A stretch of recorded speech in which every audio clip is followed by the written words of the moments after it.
Asifiwe tena. Kwa sababu ya muda nataka kusema machache. Kwanza nataka kuleta rambirambi yangu kwa familia ya rafiki yangu na kiongozi wangu wa chama Mheshimiwa Timothy Bosire. Bosire mimi ni rafiki yangu, tulifanya na yeye kwa bunge tamu iliyopita na tulikuwa kwa kamati moja pia pamoja. Na pia mke yangu alikuwa rafiki ya mama.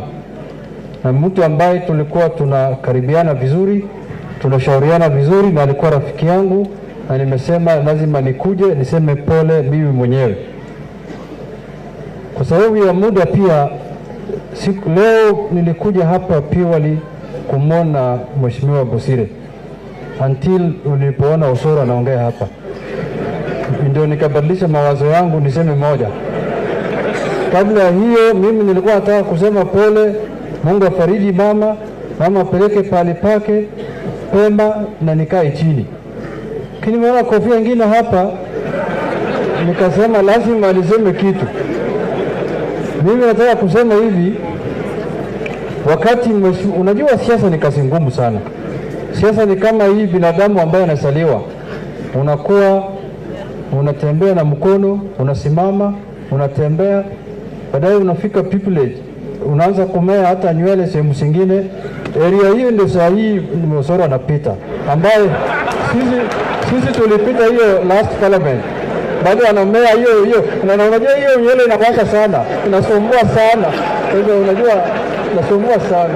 Sasa hiyo ndio inasumbua. Unajua hiyo inasumbua sana. Hiyo ndio siasa. Siasa iko namna hiyo tu. Sasa Mheshimiwa Osoro wakati alikuja bunge, alikuja kwa ofisi yangu kama whip. Akaniambia sasa mimi nimekuja na chama ya KNC nafikiri. Na alisema sasa mimi niko pande ya NASA. Na Junet wewe ni rafiki yako. Ile parliament iliyopita tulikuwa pamoja kwa ODM. Akasema tafutie mimi komiti mzuri nikae ndani. Hakuenda kwa hasla. Nikamwambia mimi nafikiri vile umetoka South Bugirango, ile komiti unaweza saidia nayo watu yako ni ya agriculture, kwa sababu watu wanalima huko majani chai na kadhalika. Akasema hiyo ni sawa kabisa.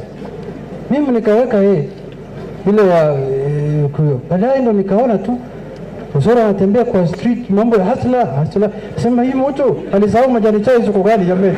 Tuliongea bwana. Sasa gani bwana? Hasla.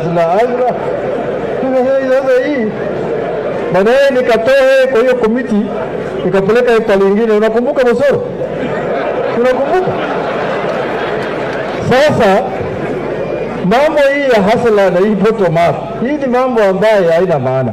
Jana niliangalia TV, kama mimi nasema ukweli tena ilikuwa uongo, ilikuwa kwa kanisa. Mtu aliuliza William Ruto bottom up ni nini? Badala ya kujibu kueleza watu bottom up ni uchumi namna hii akasema soma Psalms verse 12:18. Nikasema tena imetoka Biblia. Imetoka kwa mambo ya bottom up imeenda kwa Psalms 8 verse 18 to 19. Osoro si ni kweli? Ndio nikakonfirm jana ya kwamba hii maneno ya bottom up ni fake. Haina msingi yoyote. Na kila wakati wakiongea hawa watu wanakumbusha sisi Junet, hata ndani ya bunge, heshimu kiongozi wetu, yeye ndio deputy president ya Kenya. Mimi sasa na nyamaza nasema yeye ni deputy, nimesahau. Kama wewe ni deputy ya Uhuru Kenyatta na uko ofisi hata leo vile tunaongea leo jioni, umeleta nini kwa Wakisii? Mambo ya kusema nitawasaidia baadaye, wachana naye. Sasa hii ofisi yako ya deputy president imeleta nini hapa? Manufaa gani imeleta hapa Nyamira? 2013 ulikuwa deputy president. 2014, 2015, 2016, 2017, 2018, 2019, tunaweza kukusamea 2020 na 2021 ni corona. Tuseme ni wakati ya corona. Hiyo tumekuachia ni corona. Hii ingine yote miaka 7 ama 8. Ndugu yangu bwana, ulikuwa unaishi Tanzania, ulikuwa deputy president ya Tanzania ama ulikuwa ya Kenya? Unakuja kudanganya watu hapa ati unasema ati ukinichagua iko bottom up, ukinichagua iko wilbaro, ukinichagua nitafanya hii na hii. Si ufanye saa hii, niko kwa serikali. Ushara wakati alikuja kwangu tena, mimi na yeye ni rafiki sana. Ndio maana mimi natoa sasa hii shuhuda. Hii ni shuhuda ambayo ningetoa kwa matanga yake, sio saa hii. Rafiki yangu sana. Wakati amerudi kwa ofisi yangu saa jioni, tulikuwa tunakunywa chai. Aliniambia, ndugu yangu, unajua Ruto ni deputy president. Nataka niingie kwa serikali nisaidie watu wangu ya South Mugirango. Juzi tulipokutana anasema hakuna chochote bwana. Hakuna chochote, bado mimi na mark time hapo tu. Saa yote mimi naweza rudi ODM, wekea mimi nafasi. Nikasema wewe rudi saa yote, baba unajua sio mtu wa kushikilia watu, atakuachilia nafasi uingie tu. Lakini hapa ni karata wanacheza ya pata potea. Sasa hii uchaguzi inakuja kwa kumalizia 2022. Ndio uchaguzi ya kutofautisha watoto na wazee. Ndio uchaguzi ya kuseparate men from boys. Tunataka wanaume kamili bwana. Na hapa ndio tunaelekea, na yule mtu ambaye anaweza kuomboa sisi kama nchi. Hatuwezi kubahatisha bwana. Hii ya kubahatisha ati hazla, hii ni mambo ya kasido. Hatuwezi kufanya kazi kama hiyo. Yule mtu anaweza saidia sisi kama watu wa Kenya ni Raila Amolo. Mbona NASA imekufa sasa, hii chama ile yetu ya NASA imekufa baada ya commissioner Wiper Momani na wengine kutoka, wamesema tumetoka NASA. Sisi pia ODM tumesema kitu imekufa, hawezi baki kwa mkono wetu, wacha tu sisi pia tutoke. Hatuwezi kuwa tunabeba mwili ambaye imekufa. Mwili inafaa isiko zina mnayo.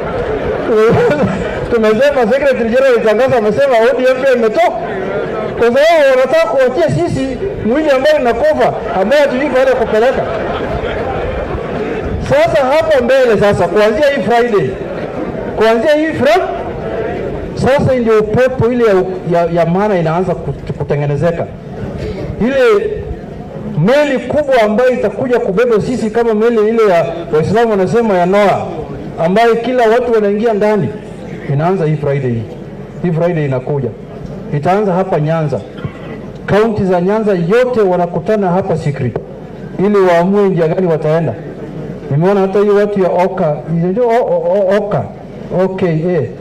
wanasema ati ODM waingie kwa hiyo ni meli ndogo. Hiyo ni Datsun 1200. Tunataka tutengeneze meli ambaye hata hiyo Oka anaingia ndani, Jubilee inaingia ndani, chama ndogo ndogo kama hiyo Osoro KNC yote wanaingia ndani. Ile mtu hawezi kuingia kwa hiyo meli peke yake ni UDA, kwa sababu ile ugonjwa wao ni kama ya corona. Lazima tupime vizuri sana. Kwa hiyo machache mimi nataka kusema tukae pamoja. Mungu awabariki, asanteni sana.